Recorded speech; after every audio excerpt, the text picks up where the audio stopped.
aujourd'hui les molécules de l'induction de l'ovulation, principes et indications. Comme vous le savez, il y a plusieurs molécules, stimulant, ménopure, on va voir ensemble, pour les protocoles, on va les passer, vous allez avoir d'autres occasions pour les voir.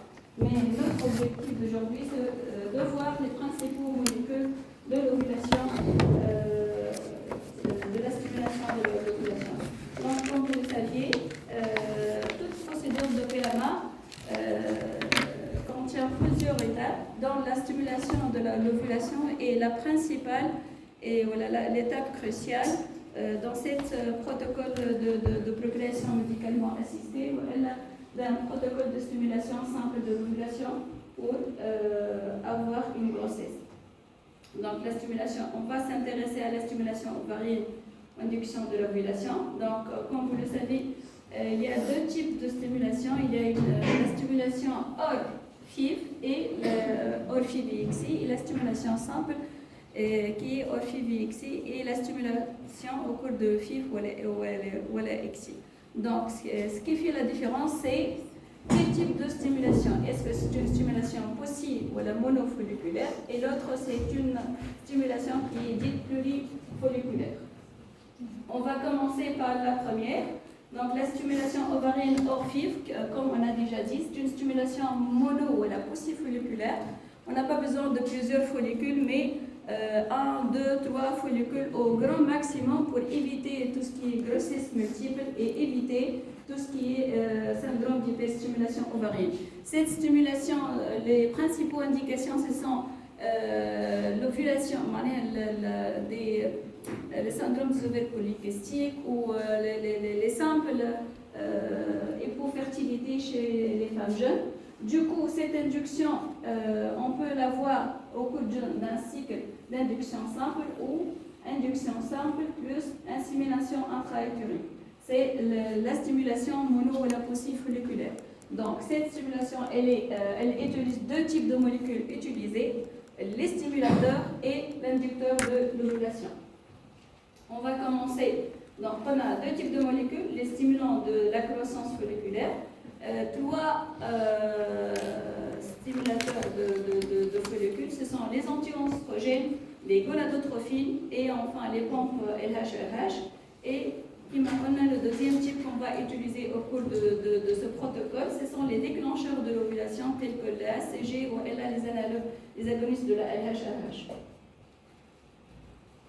On va commencer par les plus utilisés, ce sont les anti-oestrogènes. Donc, au cours d'un cycle de stimulation simple, ce sont les anti-oestrogènes. Qu'est-ce que vous connaissez comme anti-oestrogènes? Le plus utilisé, le plus couramment utilisé, c'est quoi? C'est le Serpafar. Donc, on va commencer par les anti-oestrogènes. Le plus utilisé, c'est le citrate de clomiphène ou Serpafar. C'est une molécule qui est utilisée de première intention. Donc, pour le mode d'action de ce Serpafar, c'est par inhibition compétitive du rétrocontrôle au niveau de l'hypophyse. Donc, il y a et ça nécessite l'intégrité de l'axe hypothalamo-hypophysaire. L'indication, il est de première intention au cours des cycles anovulatoires tels que le syndrome des ovaires polykystiques. Mais ça nécessite qu'il me retire comme l'intégrité de l'axe hypothalamo-hypophysaire. Quels sont les principaux avantages? Ce sont des molécules non chères, de pratique courante, avec une prise orale. Le coût est peu élevé par rapport aux gonadotrophines qui m'attachent et avec un risque faible d'hyperstimulation ovarienne par rapport aux gonadotrophines. Quels sont les principaux inconvénients? Ce sont essentiellement les bouffées de chaleur, des céphalées, ce sont les signes d'hypoœstrogénie, autrement dit. Donc les effets anti-oestrogènes qui sont non bénéfiques sur cette stimulation, c'est l'effet au niveau de l'endomètre. C'est un effet qui est atrophiant. C'est le seul effet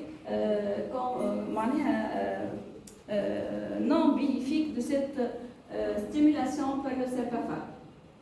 Donc comment on va utiliser cette molécule? Le Serpafar, c'est à la dose, des petites doses, et on augmente au cours c'est pas au cours du même cycle. si on n'a pas une grossesse au cours de premier cycle, on va augmenter le prochain cycle pour augmenter le dose. Donc, un comprimé par jour, de J3 à J7 du cycle. Donc, et on augmente de 1 comprimé chaque cycle. On peut aller jusqu'à la dose de 6 comprimés, mais en général, on n'y arrive pas et on passe à d'autres molécules plus efficaces que ça. Donc, toute stimulation, ça nécessite un monitorage échographique, comme vous le saviez, et on a besoin d'arrêter cette stimulation si apparition d'effets indésirables tels que des troubles visuels, sinon le fameux syndrome d'hyperstimulation, et en absence de grossesse au bout de 3 à 6 cycles, on va passer à d'autres molécules de stimulation.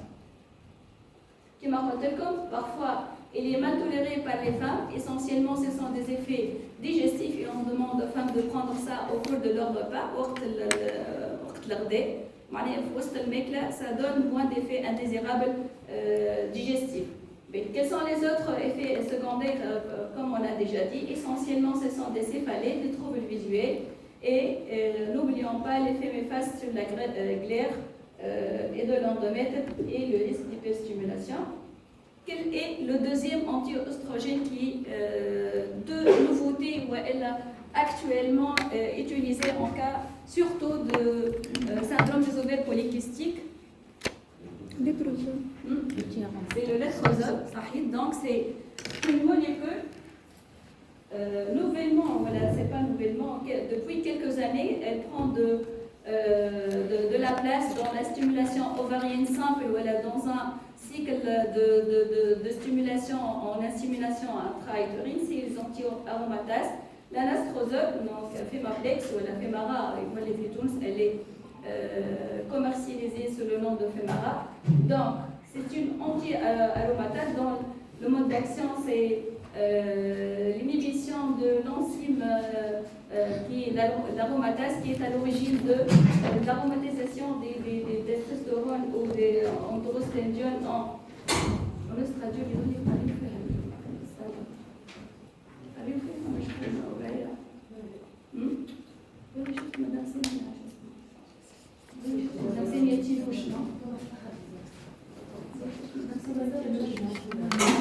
Donc, pour le mode d'action des anti-oestrogènes, pour l'anastrozole, c'est l'effet sur l'aromatase, c'est un anti-aromatase, donc la diminution de l'œstradiol qui est à l'origine de la stimulation de l'axe hypothalamo-hypophysaire et par la suite augmentation de la dose de FSH et LH, et c'est la stimulation ovarienne par l'augmentation de ces gonadotrophies, des FSH et LH. Les principales indications, c'est le syndrome des ovaires polykystiques et surtout, on n'a pas le même effet anti-oestrogène sur l'endomètre. Donc, on n'a pas d'atrophie de l'endomètre au cours de ce cycle de stimulation. Par rapport au citrate de clomiphène ou le serpafar, donc on n'a pas l'effet sur l'endomètre qui est un effet atrophiant pour le serpafar. Donc, une Cochrane qui a été publiée en 2022 pour l'indication de ces anti-aromatases au cours du syndrome des ovaires polykystiques, elle a montré la supériorité de ces anti-aromatases par rapport au citrate de clomiphène et par rapport au forage ovarien au cours du syndrome des ovaires polykystiques. On a un taux augmenté de grossesse et un taux augmenté de naissance vivante. C'est une Cochrane qui a été publié en septembre 2022. Donc, qui a montré la supériorité par rapport au forage de syndrome des ovaires polykystiques ou par rapport au citrate de clomiphène lui-même qui a été largement utilisé en cas de syndrome des ovaires polykystiques. Donc, il y a une supériorité en termes de grossesse et en termes il n'y a pas d'effet indésirable tel que le syndrome des hyperstimulations ovariennes. Ce sont les principaux conclusions de cette Cochrane qui a été publiée en 2022. Ce sont l'analyse de plusieurs études qui sont randomisées. Du coup, c'est une Cochrane qui est solide sur le plan scientifique. Donc, passons à le deuxième type. Non? Oui. Peut-être azole.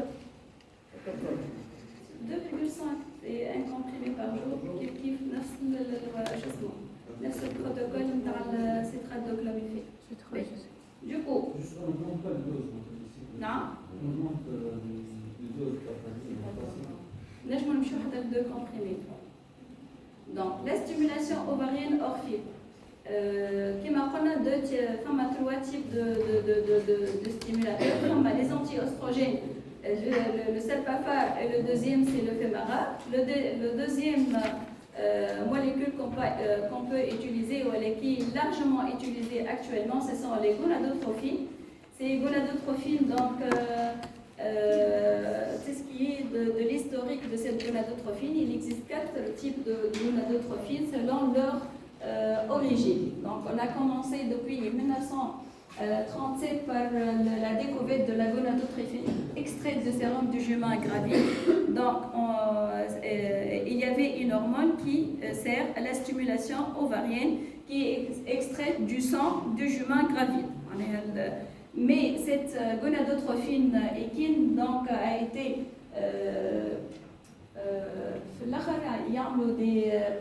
des anticorps contre ces gonadotrophines, d'où l'arrêt de la stimulation au cours de Marianne cycle الثاني, ça y est, c'est bon, apparition des anticorps, on ne peut pas y aller encore. Mais la deuxième gonadotrophine qui a été découverte, c'est la gonadotrophine extraite de l'hypophyse humaine. C'est l'HPG apparu entre 1958 et 1988 et comme vous le savez, c'est une molécule qui va être peu utilisée. C'est une molécule qui est extraite de l'adénome de l'hypophyse des cadavres humains. Donc c'est une molécule qui a été utilisée jusqu'à 1988. Et voilà l'avènement des gonadotrophines qui est extraite des urines des femmes ménopausées, donc les HMG, Human Menopausal Gonadotrophine, qui a été découverte en 1955. Et c'est le réel début de l'histoire des gonadotrophines. Actuellement, on dispose d'une deuxième génération qui est les HMG hautement purifiés. Du coup, et la fin avec les gonadotrophines recombinantes, qui est actuellement très largement utilisée sur le marché. Donc, c'est gonadotrophine, la 4e classe, elle est obtenue par génétique et donc ça suppose une production illimitée puisqu'il y a les gonadotrophines qui est extraite des urines des femmes qui sont ménopausées.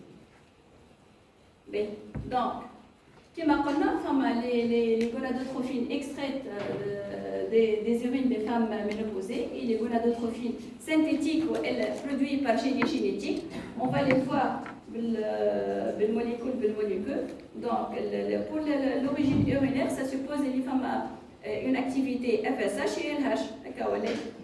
Pour les synthétiques, on peut avoir une activité FSH-K ou LH-K ou FSH et LH dernièrement découvert. Donc, pour les gonadotrophines extraites des femmes ménopausées, les femmes ont plusieurs produits qui sont commercialisés sur le marché. Le ménopure ou le méréonal, c'est la composition de ces 2 molécules. Donc, le ménopure, c'est le laboratoire Ferring. Il est composé de 75 unités de FSH et 75 unités de LH. Pour le méréonal, c'est le laboratoire IPSA, donc 75 FSH avec 3,5 et 10,5 de HCG qui va mimer l'activité LH, en quelque sorte c'est 75. Comme une étude pour la comparaison entre le méréonal et le ménopure, en fait il n'y a pas une vraie différence significative ni en termes de naissance vivante, ni en termes de grossesse. Mais juste le ménopure, il est moins cher. Sinon, sur le plan résultat en naissance vivante, il n'y a pas de différence significative, que ce soit en taux de grossesse, que ce soit en termes d'hyperstimulation, mais juste c'est le coût qui est moins cher pour le ménopure. Donc, les 2 molécules qui sont commercialisées, plutôt, sont le méréonal ou les ménopures. Au temps où les ménopures, il est en rupture de stock, je ne sais pas. Sur le marché pour le moment. Donc, ce sont des produits qui ont une activité FSH et LH. Donc, d'autres produits, comme FSH et LH, et d'autres produits qui ont une activité FSH. Mais les 2 FSH et LH, Donc pour ces produits, on a une métrodine, donc HP hautement purifié, 75 unités par millilitre. Et il y a le faustiment qui est commercialisé à Tunis. Donc c'est une gonadotrophine FSH, elle a une activité FSH pure. واضح ولا؟ بالحق هما برشا دي نوم de les retenir مشكلة. اللي نعرفوا اليوم 4 classes فيهم زوز qui ne sont pas utilisés. Deux qui sont actuellement commercialisés ou utilisés largement en stimulation ovarienne, et les hommes d'origine urinaire des femmes ménopausées, les HMG, et les autres ce sont produits par génétique ou de synthèse. Pour le nom, ce sont les gonadotrophiles de synthèse. Pour les HMG, comme les gonadotrophiles extraites des urines des femmes ménopausées, femmes à deux types kif. Le type qui a une double composante FSH et LH et les autres qui sont FSH plus. Voilà. Donc pour les FSH purs, on arrive au faustiment qui est commercialisé chez Tunis. Il a une activité FSH. Donc il contient 75 unités par millilitre. Donc, venons à la quatrième classe qui est les gonadotrophines recombinantes ou produites par génétique. Ce sont des FSH recombinantes produites par génétique qui ont des activités qui varient. Je me trouve une activité FSH ou LH. Donc pour les activités FSH, on a les folitropine A ou la folitropine B. Pour le folitropine A, on a le Gonalef. Donc, ce sont des ampoules qui contiennent 75 unités ou la 37,5 ou la 150 unités de FSH. Deuxième molécule, c'est le purgan. On a le Gonalef في Tunis. Donc, ce sont des ampoules pour injection sous-cutanée. La deuxième molécule, c'est la lévirus avec une activité LH à 75 unités et la dernière molécule qui associe le FSH et la LH humaine recombinante, c'est le pergovirus. Vous avez le cours صعب الحقيقة باش تشدهم الكل صعب. كل مرة نعاود نقني كل مرة نغلط فيها les molécules. C'est l'occasion de كل مرة de réfléchir كل الموليكول شنو l'activité نتاعها. كما تعرفوا la PMA c'est une source interne des experts. Donc on a les protocoles internes et sa source interne à lui des protocoles d'induction. Et c'est l'expérience qui fait ça. Non. Question sur le plan méridional.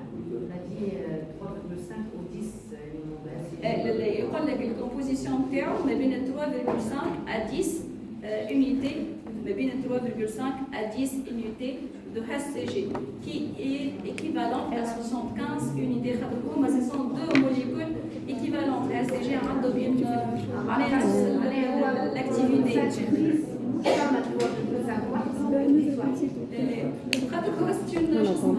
Ce sont des gonadotrophiles extraits des urines. Les ampoules حتى كي سالناهم معناها الميرجنال هذاك واش قال لك خاطر الاتيود هذيك نعرفها مليح سي منهم هو من اللابوراتوار يقول لك la composition de 3,5 à 10 unités de HCG qui est équivalente à 75 unités اللي هو لما شو اسمه المونوكلور يقول لك راهو عندنا 75 il est très clair cette mesure. Donc il y a là ce tableau pour une sorte de récapitulation des différents produits. Donc pour le FSH, l'hormone la follicostimuline, la folliotropine alpha pour dire le Gonalef qui est commercialisé, le folliotropine bêta recombinante c'est le purgan, eurofolliotropine c'est le faustiment, et LH l'éthéonisant c'est l'eutrophine alpha lévirus. La ménotropine urinaire, c'est la ménopure. HCG, gonadotrophine chorionique. Et donc, ce sont deux molécules qu'on va utiliser pour l'induction de l'ovulation qu'on va voir plus tard. Donc, on applique les deux diapositives pour dire les mêmes Donc le choix qui m'a rappelé que le choix de la molécule utilisée, ça dépend essentiellement de la patiente, de la pathologie que présente cette patiente et de la réponse de la patiente au traitement.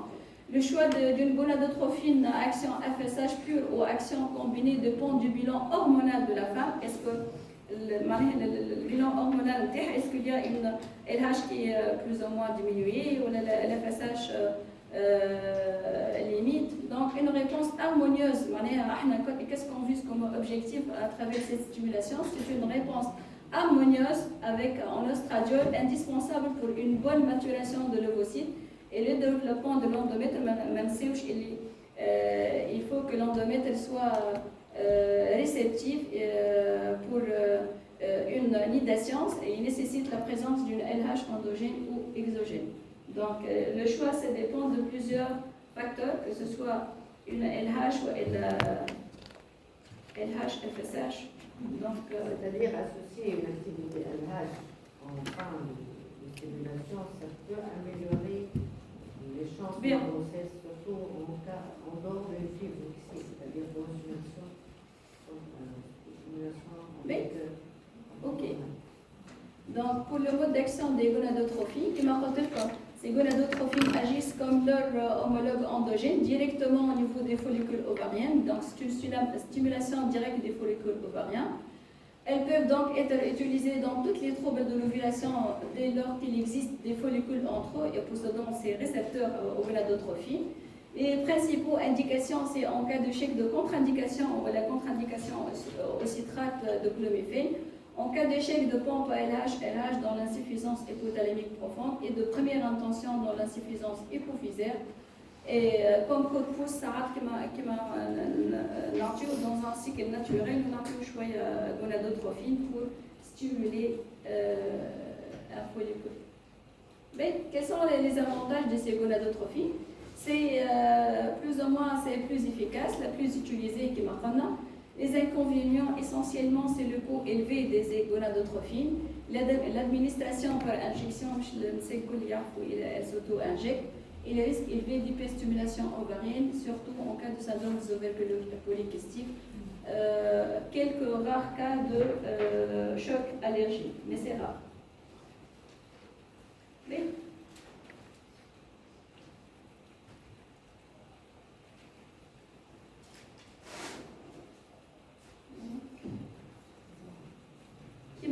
donc la troisième molécule, c'est la pompe LH-RH. C'est le troisième type de stimulateur ovarien. Cette pompe LH-RH, ça suppose qu'il y a une insuffisance hypothalamique essentiellement. Du coup, c'est une mode d'administration par pompe. C'est une pompe sous forme de ceinture. C'est une pompe à LH-RH, donc il y a administration par heure d'une dose de 5 microgrammes par heure, une administration pulsatile programmable. La principale indication, ce sont les aménorrhées hypothalamiques organiques ou fonctionnelles et ça nécessite une monitorage échographique et hormonal. C'est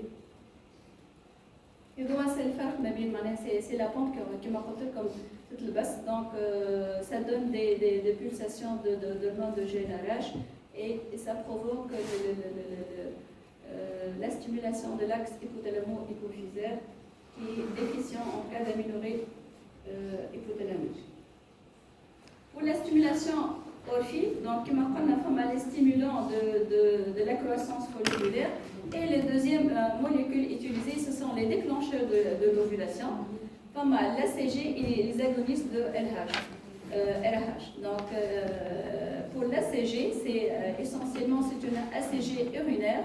C'est une hormone gonadotrophique chorionique. Ce sont des ampoules à 5000 unités qui sont injectées par voie intramusculaire. Elles vont provoquer l'ovulation au bout de 36 heures. Et quelques utilisations de cette ACG urinaire, c'est pour le soutien de la phase lutéale. Donc, on va donner des ampoules de 1500 unités pour le soutien de la phase lutéale. C'est une voie intramusculaire, ce n'est pas sous-cutanée. La deuxième molécule, c'est l'ovitral, c'est une ACG qui est recombinante. Comme on a les gonadotrophines qui sont produites par génie génétique, c'est une gonadotrophine recombinante, c'est l'ovitral, c'est l'équivalent de l'ACG urinaire. Et cette ACG, elle est donnée 250 microgrammes en injection sous-cutanée. Mais pour la stimulation ovarienne en fibre en excès. Donc cette stimulation ovarienne, elle diffère de la première, qu'elle n'est plus, l'objectif interne, c'est pas un seul ou deux follicules, c'est une multi-stimulation où elle a recrutement folliculaire maximal pour avoir une polyovulation, un grand nombre d'ovocytes fécondables. Ça nécessite des doses plus élevées des gonadotrophines et il y a 3 types de molécules qui sont utilisées dans ce type de protocole de stimulation. Le protocole de la POSI, essentiellement ce sont des stimulateurs et inductions. Cette fois-ci, il y a 3 types de molécules, les stimulateurs de l'ovulation, l'induction et les analogues LH-RH pour inhiber le pic de LH momentané pour éviter une ovulation qui n'est pas programmée. Donc, il y a les 3 types, les stimulateurs de la croissance, les gonadotrophines, les déclencheurs de l'ovulation HG ou les agonistes LH-RH, et enfin les inhibiteurs de pic de LH endogène, et essentiellement on utilise les analogues de LH-RH. Donc, l'hyperstimulation ovarienne multifolliculaire, elle stimule des taux d'oestradiol très importants en raison des développements multifolliculaires, d'où on peut avoir un pic de LH prématuré, d'où l'utilisation de ces antagonistes pour éviter ce pic de LH prématuré.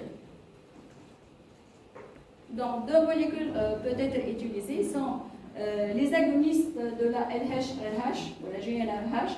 Le but de ce traitement est de freiner l'axe gonadotrophique pour pouvoir commencer une stimulation ovarienne après avoir eu un blocage ovarien. Comment ça se fait? Il y a 2 types de molécules. Le blocage quotidien ou un blocage à l'encours. C'est en utilisant la décapeptine 3 ou elle a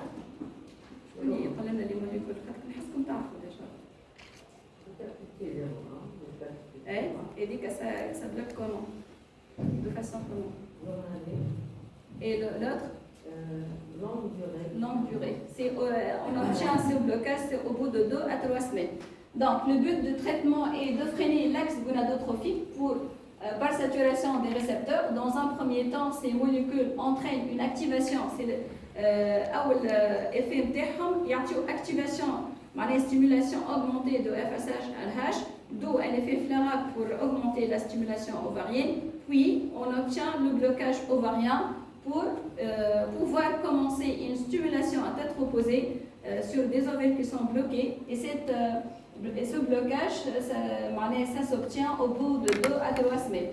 Donc, le deuxième molécule utilisée, ce sont les antagonistes de la LH-RH. Ce sont des antagonistes du facteur de libération des hormones lutéiniques, donc qui entrent en compétition avec la LH-RH endogène au niveau de ces récepteurs et contrôlent la sécrétion des gonadotrophines LH et FSH et inhibent de façon dose dépendante de la sécrétion de la LH et de la FSH par l'hypophyse et la sécrétion de ce produit pratiquement immédiate.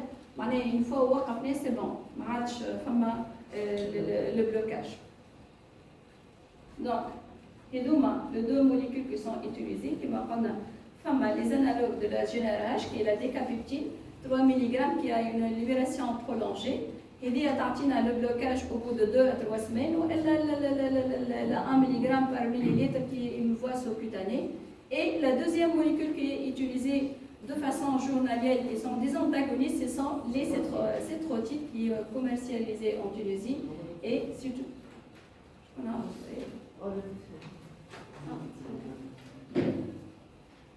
est-ce que vous avez des questions?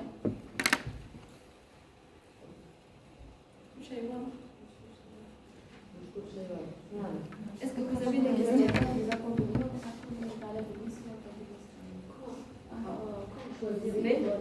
Mais quand on fait le film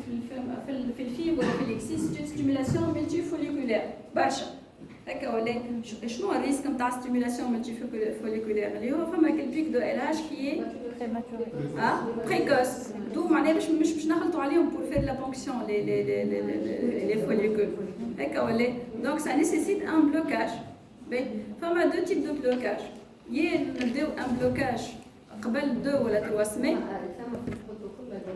اي اغونيست لون هذوك لي بروتوكول طبعتي vous allez voir ces protocoles قبل الستيمولاسيون نبداو خاطر البلوكاج يصير ما باش تعطي البلوكاج يصير 2 à 3 سمين الي معناها ديكالي فهمنا سي سون دي جون اللي ياخذوا الديكابيبتيل وبعدين يجيك اجي 21 بوست ديكابيبتيل pour pouvoir commencer une stimulation باهي فما l'autre معناها le même le décapeptile mais de façon journalière اللي نبداو في لي بروتوكول كور معناها تبدا ستيمولاسيون تبدا مع ديكابيبتيل واضح ولا فما لي زوتر انتاغونيست اللي هما يتعطاو وقت ستيمولاسيون à partir du risque اللي معناها نبداو ستيمولاسيون تاعنا à partir du moment où on a un risque de pic de LH واحد prématuré كما احنا نحسبوهم سي à partir de la taille des follicules. Une fois وصلنا فما un petit risque de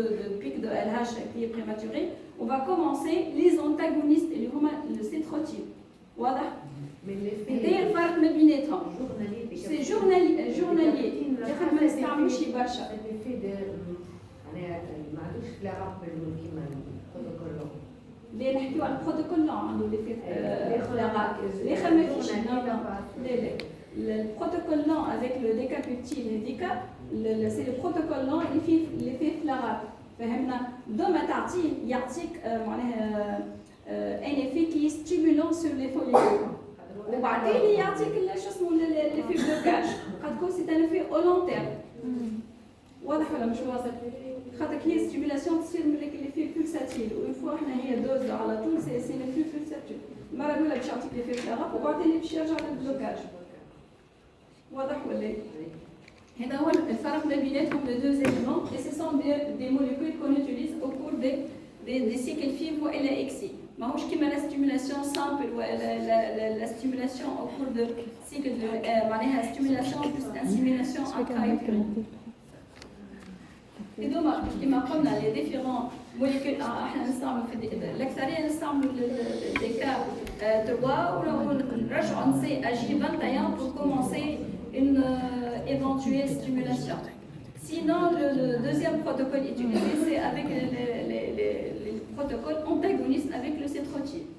Dès qu'on a un pic, un risque de pic de LH, on va commencer la cétrotine pour pouvoir éviter ce pic de LH prématuré. Oui. L'induction de l'ovulation ici, ça dépend du protocole. Ce sont quelques exemples.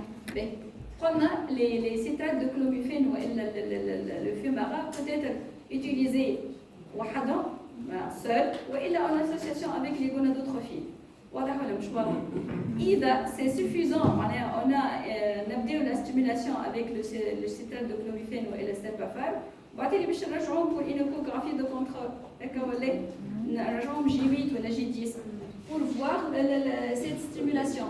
إذا on a un follicule qui est bien développé كل شيء, on va laisser وتكمل على روحها. Si on n'a pas la croissance souhaitée, on va compléter par les gonadotrophies. وإلا فما عباد يعملوا association d'emblée, que ce soit une association à partir de J3, surtout pour éviter que l'effet atrophiant sur l'endomètre. واضح ولا؟ نعم نبداو من معناها اون باراليل الزوز معناها نبداو لو سيربافار ونجمو نبداو ديريكتومون والا بعد شويه نبداو لي غونادوتروفي اون اسوسياسيون افيك لو سيربافار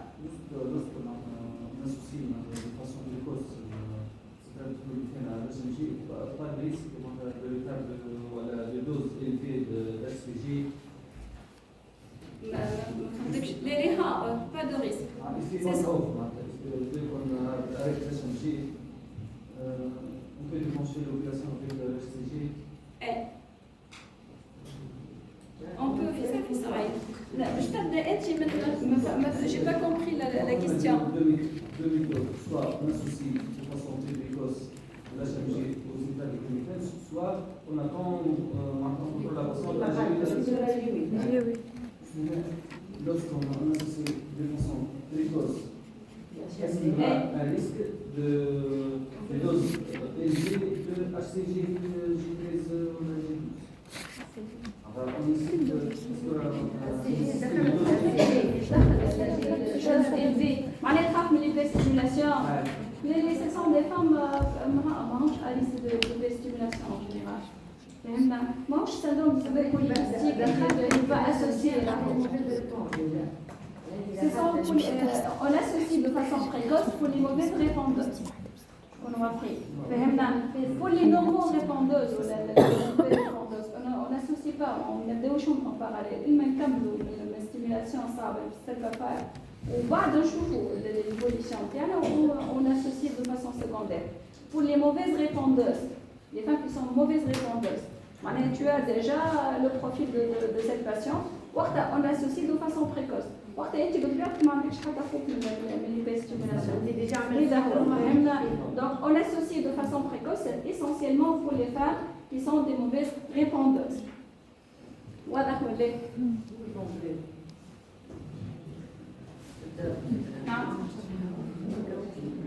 Sinon, comme le protocole des gonadotrophines seuls, là je vous raconte des gonadotrophines seuls, mais l'association qui m'a raconté le cas. Mais le plus, l'indication de gonadotrophine seule, on peut augmenter les doses. Par rapport à ces protéines gonadotrophines. مش كما l'association الأخرى مش كما l'association ما بين السيرفافار والجونادوتروفين ما نجموش نزيدوا في لي دوز l'association c'est bon ما عادش باش تزيد اما pour اذا باش تبداو وحدهم سي en parallèle انت ولا on peut augmenter les doses هذا اللي نسموا عليه protocole antagoniste كما قلت لكم dès qu'on a des follicules معناها مش obligatoirement باش نبداو من G7 G6 راهو c'est en fonction du monitorage échographique qu'on va associer le cétrotide ou LLA, cétrolix ou cétrotide. Sinon, ce sont des tableaux pour les différentes molécules qu'on a déjà vues ensemble. Sinon, est-ce que vous avez des questions?